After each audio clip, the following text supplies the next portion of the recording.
Manifest destiny. The idea that Americans had a God-given right to expand their civilization across the continent from sea to shining sea motivated the United States to acquire new lands for almost 200 years. In this video, we're going to look at how the U.S. went from sea to shining sea. Hey there, and welcome to this channel. The United States began its existence as an independent nation in 1776 with the Declaration of Independence. At that time, the U.S. controlled territory stretching from the Atlantic Ocean to the Mississippi River. But Americans didn't think of themselves as confined by the Mississippi. They wanted more land. They believed it was their God-given right to expand across the North American continent. This belief is what historians call manifest destiny. During the early 1800s, Americans began heading west in large numbers. They traveled over 2,000 miles to the Pacific Ocean and established settlements along the way. In 1803, the United States purchased the Louisiana Territory from France, doubling the size of the country. Over the next several decades, Americans continued to move west, pushing the frontier further and further. In 1848, after winning the Mexican-American War, the U.S. acquired vast territories in the Southwest, including California. By the end of the 1800s, Americans had pushed the frontier all the way to the Pacific Ocean. The United States had truly gone from sea to shining sea. But the story doesn't end there.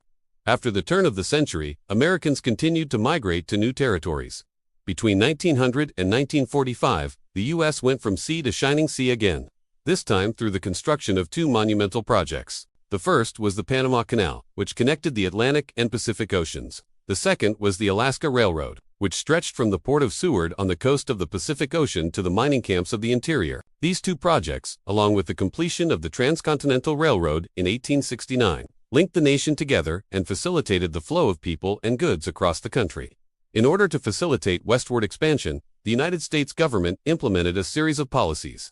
The first was the Homestead Act of 1862, which granted free land to settlers willing to cultivate it. The second was the creation of the Department of the Interior, which managed the vast amount of land acquired during the 1800s. The third was the establishment of national parks, which preserved the natural beauty of the American West for future generations. Westward expansion had a profound impact on the United States.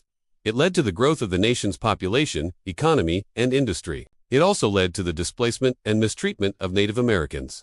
As the frontier became more settled, the opportunities for adventure and individual wealth declined.